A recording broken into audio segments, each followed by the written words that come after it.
Good evening, everyone. Welcome to this year's promotion and graduation ceremonies.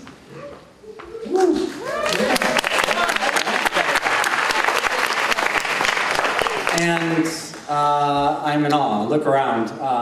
Everyone looks so nice for graduation. Our students always come out strong. I love how they get so dressed up. Thank you, students and parents and everybody looking so smart tonight. Teachers as well, suited up. It's brilliant. And these decorations are fantastic. So thank you, Marcia and the prom committee team, for putting this together. It's lovely, and it makes it really special. I certainly am feeling love tonight, I have to say. And I have to tell you that this may be hard to believe, but graduation makes me a bit emotional. I'm really happy tonight. And it's not just the thought of not having to deal with teenagers for an entire month. So that makes me a little happy. It really is because I'm lucky to be here with you. And I'm lucky to be a part of this each and every year, and lucky to see the growth. And it's fantastic, so thank you. We will be saying goodbyes for now, but just think, students, of all the new beginnings. And just think about starting school again in August. Silence in the students. But, okay, I'll try to keep it together nonetheless. To begin our evening, we will most definitely need to fill those seats. We will need the graduates.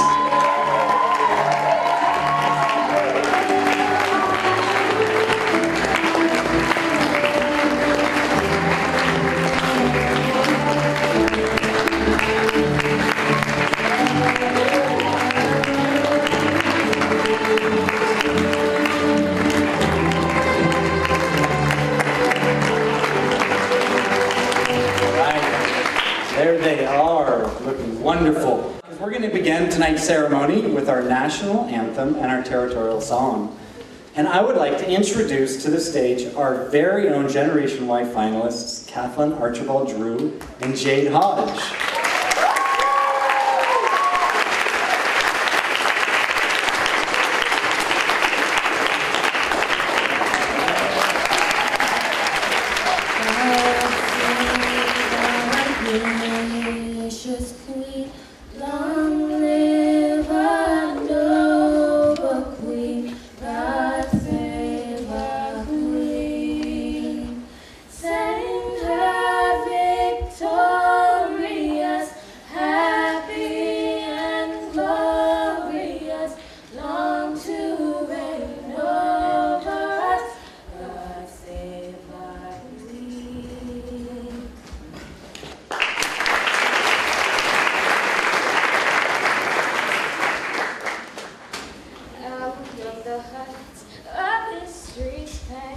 Ancestors bled and died, but with strength and willpower we overcame to restore the Virgin Islands' pride. To preserve our beauty, we devised a plan to maintain ownership of this precious land. Educating your people is the golden key to maintain the success of this territory. Oh, how radiant are your daughters, and how wealthy are your sons. Your beaches boast your beauty, and your success is second to none. Green and brilliant are your hillsides, they replenish our hopes and pride. Oh, beautiful Virgin Islands, your qualities can never be denied. May God richly bless this territory. May we ask these things of thee. Courage for our great leaders, that they may rule our destinies. We ask for wisdom for our people, that they may live in harmony. Understanding for our children, that they may cherish this legacy. Oh,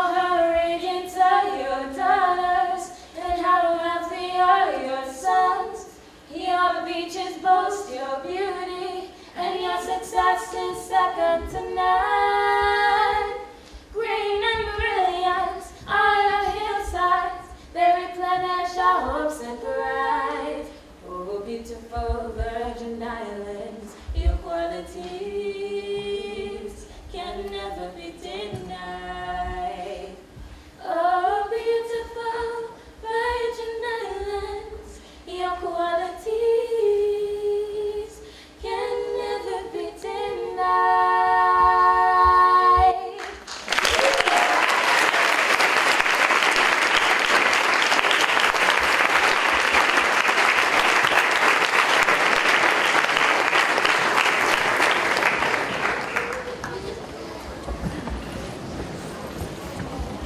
Wow. I hope everybody could hear that, because talent like that can overcome technical difficulties. So very well done, ladies.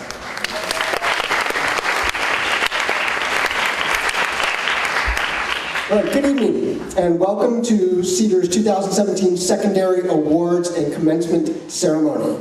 As Cedar's director, I'd like to acknowledge our distinguished guests on stage, and all the parents and grandparents, siblings, family members and friends in the auditorium, and those family members and friends watching online from around the world, teachers and staff, board members, and of course the students, with particular acknowledgement in this case to the class of 2017. Thank you all for being with us this evening.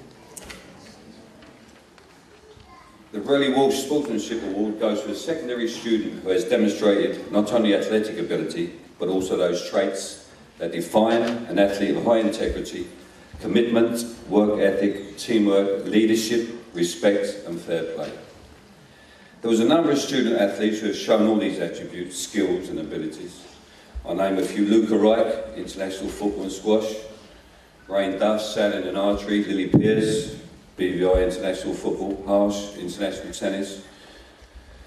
I've chosen a student who's been at Cedar for many years, and since I've been at Cedar, I've had the pleasure of working closely with this student. I have been impressed with all his qualities, academically and athletically.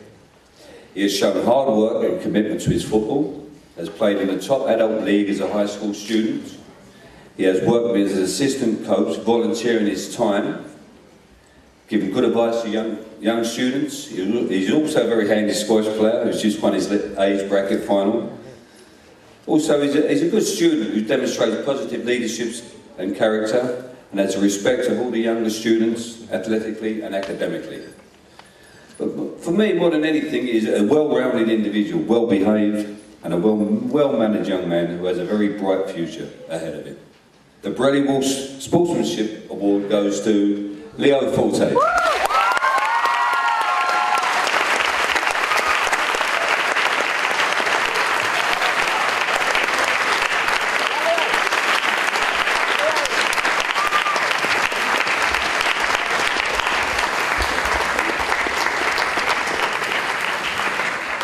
Good evening. I would like to thank Mark and Jeanette Forte for their continued support for the arts at Cedar. It's a wonderful thing, thank you.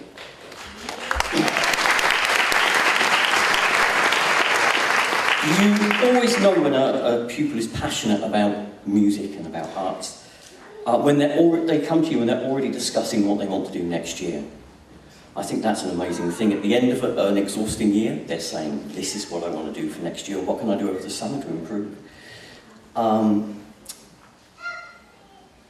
This year's secondary award goes to an exceptional student who's had an exceptional year. She has regularly appeared for Cedar School at the talent show, the territorial songs and national anthems. She's taken positivity as a way of life. She's improved considerably over a short period of time on guitar and vocals, and is incredibly composed, as you saw earlier. The award this year goes to Kathleen Archibald.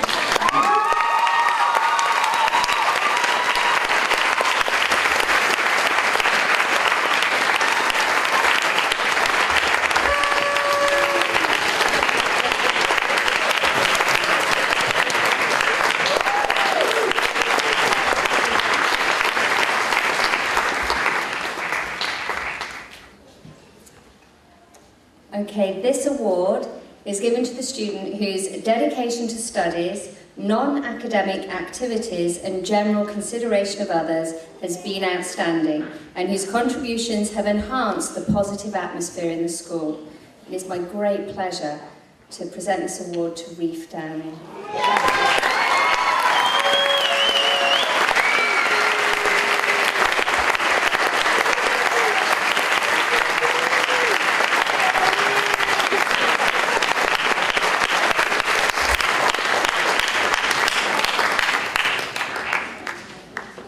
Congratulations, Reef. Boy, my heart is beating real fast right now. Can you believe this is my first time singing in front of an audience?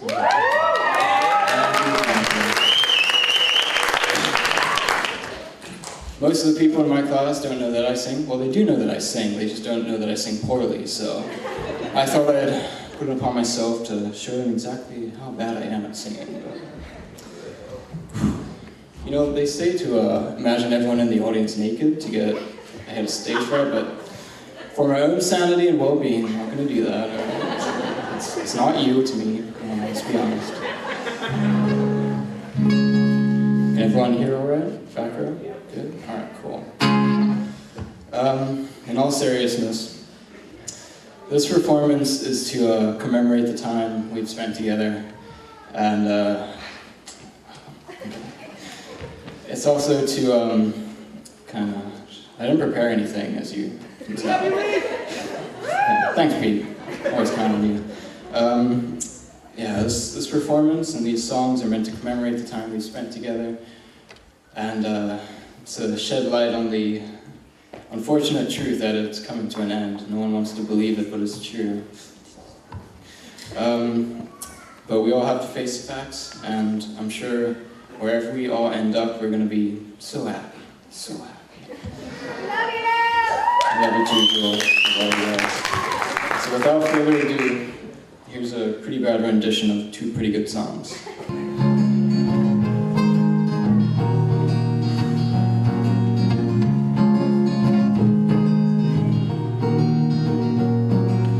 Closing time, turn all of the lights on every boy and every girl.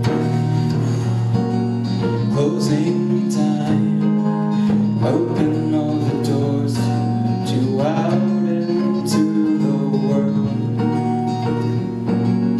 Closing time, time to recall all the facts we know about Shakespeare. And closing time, you don't have to go home, but you can't stay in Cedar. See what I did?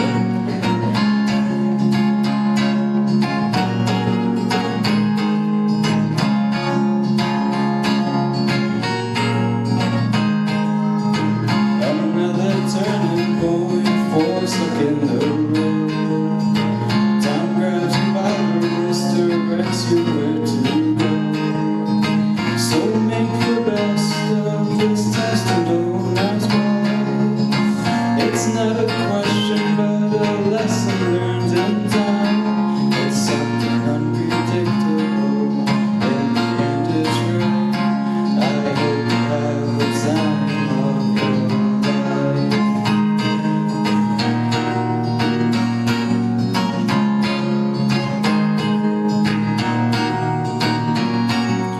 Closing time. Do-do-do-do-do-do-do-do-do-do-do.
highlight of the evening, we will now officially transition into the class of 2017 graduation ceremony. Let's get ready. So at this time, I would like to call up to the podium the director, Mr. Scott Crawford, to give remarks on this portion of the evening. Thank you.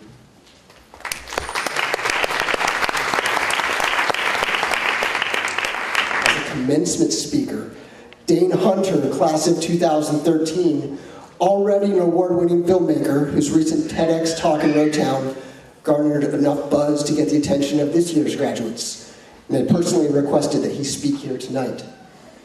So it's right that as we prepare to graduate another class, we make the growing ranks of our alumni community a theme of tonight's event. And while everything I just mentioned is impressive, it was something else, more simple, but every bit exciting, that really made the ripple effect of our alumni community hit home.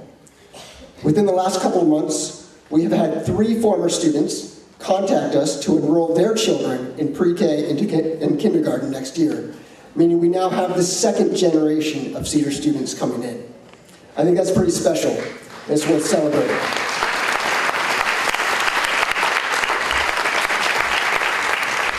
Now I would like to invite the chair of Cedar's Board of Trustees, Mr. Mark Forte, to offer remarks on behalf of the board.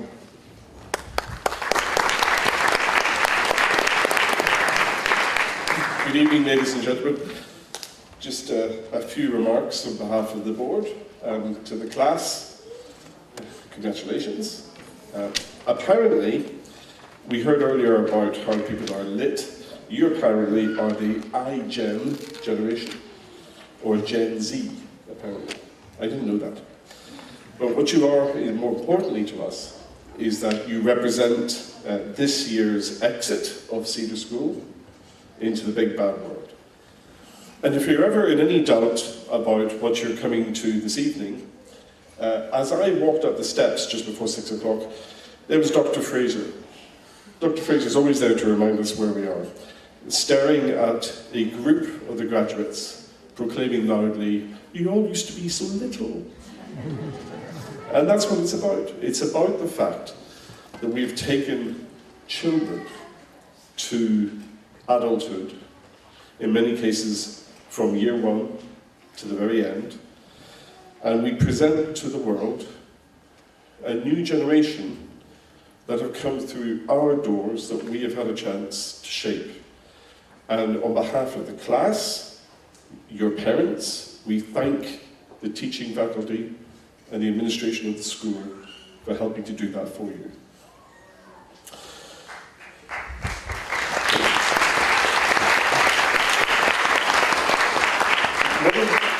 One of the things that struck me listening to tonight, Reef, remarkable talent, thank you for that, and the singing, slightly melancholic. You know, a little bit of, what are we going to do now? Our best friends, we're parting. This isn't what it's about. And I think on behalf of the board, what we want to do is to remind you all that actually this is the first stage of going forward, and what you take from Cedar going forward, we hope, are all those qualities that we have tried to provide for you to learn from, to bring out to the world. And those are the foundations of what make you better people and better citizens. That's the International Baccalaureate. But don't ever let it stifle you. Never think that you cannot do the next thing because you have to hang on to what you've had. You've been familiar with your friends and everything about school, but it's a big break. There's a famous quote I have for you. It is better to have dreamed 1,000 dreams that never were than never to have dreamed at all. And you will all tell me where that comes from. Okay? Pushkin. But it is as apt 200 years ago as it is today. Dream. We want, as the board, we want you to dream. We want you to take the name forward. We want you to feel as though you can go out in the big bad world and talk about Cedar School and be proud of where it was that you were educated. And we hope you do. Now, part of my duties this evening is to introduce our speaker, guest speaker this evening. known to many of you because he was only just out of school. Dane has come back to provide his words of wisdom. Raised on Virgin Gorda, an active member of ISA, a Cedar graduate of the class of 2013, honourable with distinction in his last 2 trimesters, and indeed one of the founders of Cedar in 60. Very impressive. Attended the Colorado Film School, one of the top 20 schools in the world for film, where he received an associate's in writing and directing film, and was awarded the Best Director in 2016. He is now an award-winning independent filmmaker and is involved in local and international television productions. And this is what really gets me. To his credit, includes The Bachelor. How cool is that? Most recently, he did appear in the BBI, speaking at the TEDx talk in Newtown, from where I believe the attention was caught by our class. Let me introduce to the podium. Thank you all for coming tonight. Thank you on behalf of the board, and let me now hear from Dane Hunter. Thank you very much.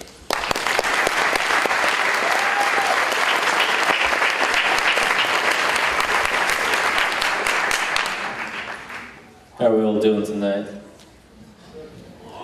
Alright, good. Before I get into all this, I just have to say, when Reef first reached out to me to ask for me to speak here, I was like, why does Reef care who's speaking at the next graduation? It did not occur to me that he could be graduating, and all these other youngsters I knew were already graduating from the school, so that was just amazing. Alright. This evening, I would like to speak to you all about the secret society of adults. But before we get into all that, I have to give you guys the mandatory peer pressure talk. Alright. Now, when I say peer pressure, I don't want you to be picturing some teenager trying to hand you free drugs, because honestly, that doesn't happen. I'm speaking about a much more abundant form of peer pressure. It can come from your parents if they insist you forget about the arts and go for a more practical degree. It can come from your professors if they want you to forget about the community college you're interested in, aim for something more like Harvard, or the other way around. And it can come from your classmates if they tell you that a gap year is just a waste of time. Now, the reason I refer to this as peer pressure is because you are all adults now. Adults are your peers. And that is something crazy to get used to. But you will find that the older you get, the less age really matters. I've got friends 18, 24, 36. I feel like I'm friends with quite a few of the teachers here. Actually, just before I came on stage, Steve told me that if I call him Mr. Butcher one more time, he's gonna wring my neck, so. What's important is to remember that even though you are just becoming adults, your opinions matter just as much, your decisions matter just as much. I mean, you guys are at the age where you can vote. If you can be trusted with a democracy, you should at the very least be trusted with your own life decisions. Alright, so please continue to respect your elders, but understand that does not mean you must obey them. If you want to pursue your liberal arts degree at a small community college after your gap year, do not allow anybody to tell you you cannot. If you don't want to attend college, maybe think that through one more time. But understand nobody can tell you you cannot. Now, this idea that no one can tell you what to do anymore sounds awesome. It sounds freeing. Until you realize you now have to figure out what you're going to do. The best advice I can give you, do not rush it. Alright? You guys have a whole life ahead of you. Take the time to figure out what you want to do, because it is so incredibly easy to get into a cycle of I need to get a 7 on this test because I need to keep my 4.0 because I need to get into this university that leads straight to an internship I need for this job. Need. You forget to ask yourself, what do you want? Do you even want the things you think you need? Picture yourself walking back from a nice lunch in central London to the law firm who just made you partner. You've got a husband or wife, 2 kids, a lovely home.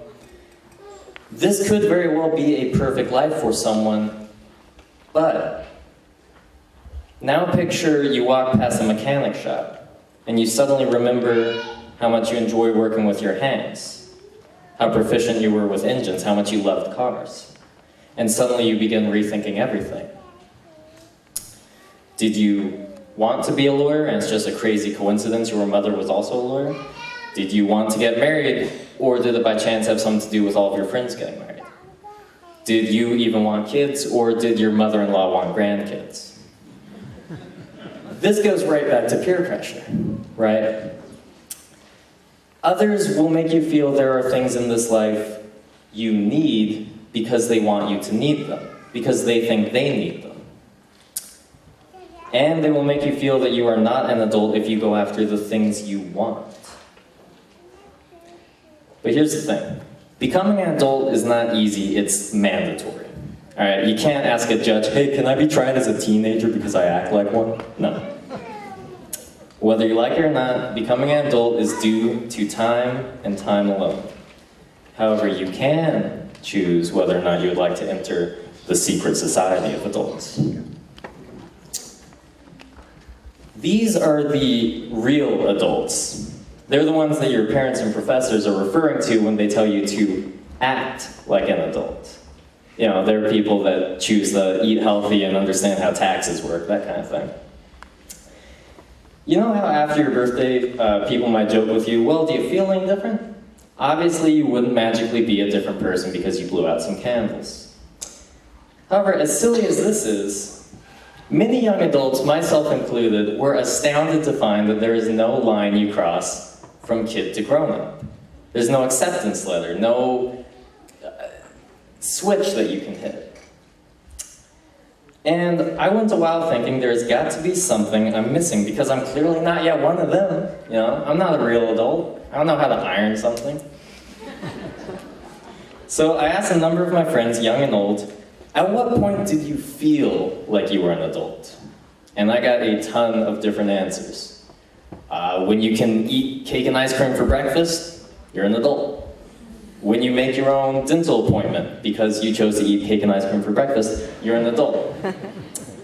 The one which stood out to me the most was my friend Bailey, who said it was the moment she bought a printer. Yeah, now you guys understand why it stood out to me. And she explained it wasn't simply purchasing the printer, it was the fact that she had saved up for it and had planned on buying it to make her life as a student easier. And that was what I'd been looking for. The one person who can get you into the secret society of adults is your future self. Your future self is a real-life person you will become if you take care of them. The moment you begin to think, I should call it a night because my future self has an exam tomorrow morning, or I shouldn't spend money on this expensive coffee today because my future self would love to take a holiday. When you sacrifice your present self for the benefit of your future self is when you enter the secret society of adults. It honestly feels like you are helping a different person if you truly picture that future version of yourself and you are trying to better them, trying to help them out. Now for some, figuring out what your future self wants can be a bit tricky. Here's one way to figure it out. Ask your present self now, what would you like to have started working on 6 months ago, a year ago?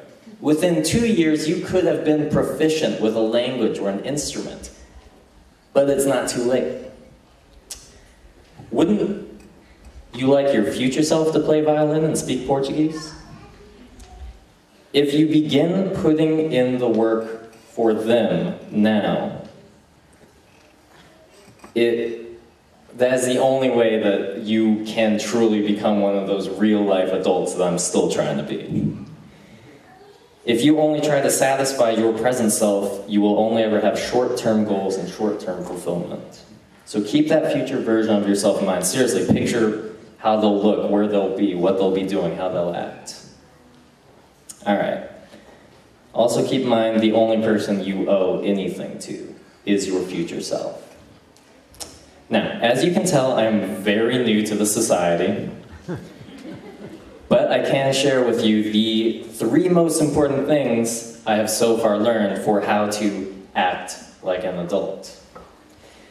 Inwardly, give it your all, always. Outwardly, have and express patience.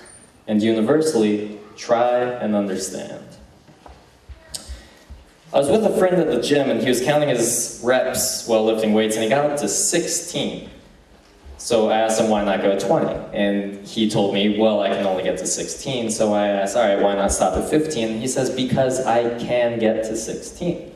This is what I mean when I say, give it your all, always. Don't stop at good enough. If you can reach a bar you've been aiming for, set it a little higher. Falling short is far better than aiming low. Patience. There are few things in life more pointless than yelling at a stoplight.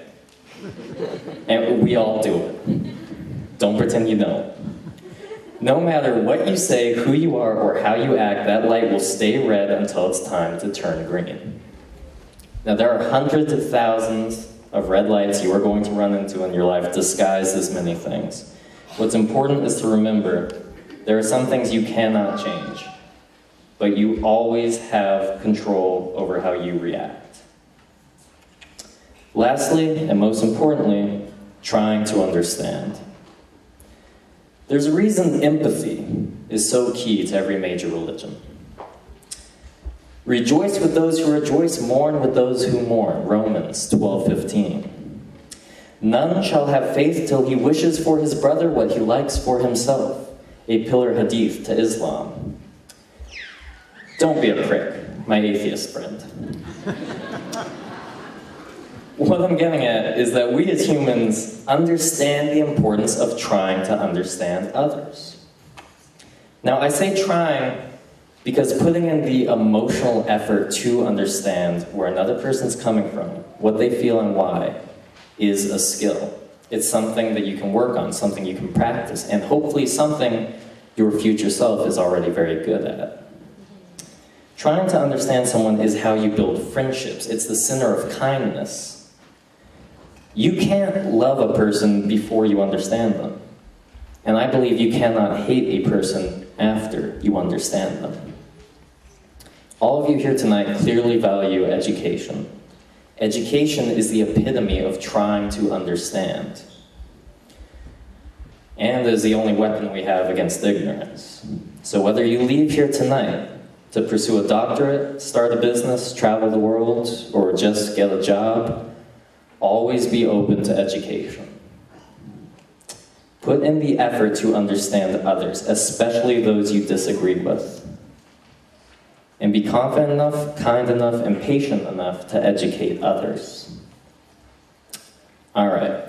With all that out of the way, last point I'm going to make is why I don't care what you want to be when you grow up. Final point tonight, I promise. All right, we've all heard that question, right? What do you want to be when you grow up? This conditions us to feel that our future self will be a what, that we will be defined by our job, our education, our things. I propose that we change that narrative. Ask not your kids, your friends, your siblings, or yourself, what do you want to be when you grow up, but rather who. Who would you like to be when you grow up?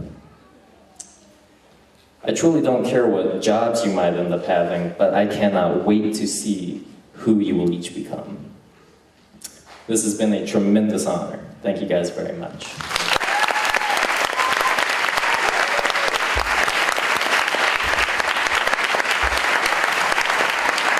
Mr. Dane Hunter.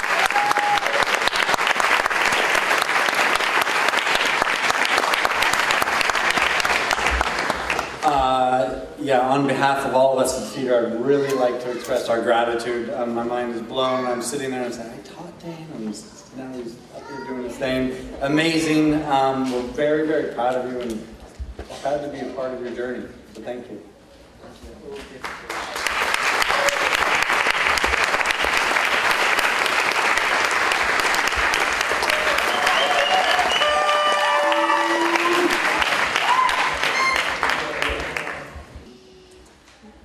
So, let's get on with it.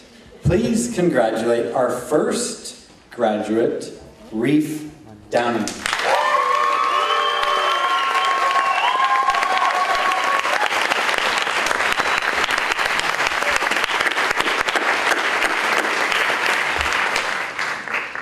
Kirsten Gordon.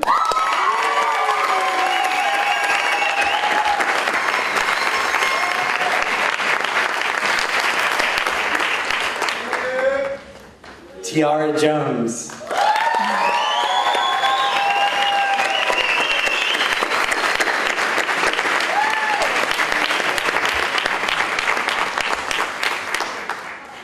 Good smile. Jewel Hector.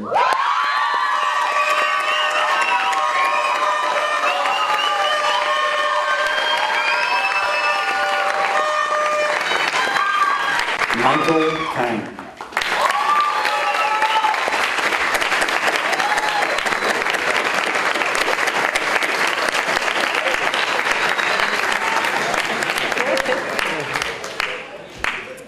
Ellie Messam.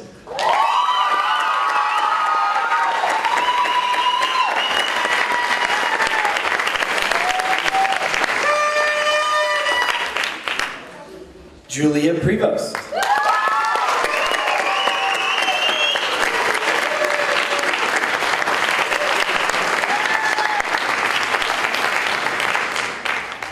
Miriam Simmons.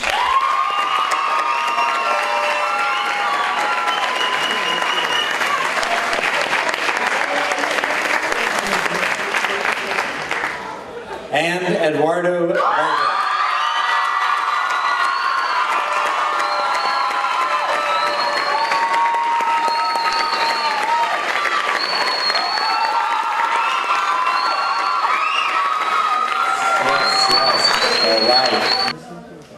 It is with great honor to announce the class of 2017 graduated. You may flip your tassels.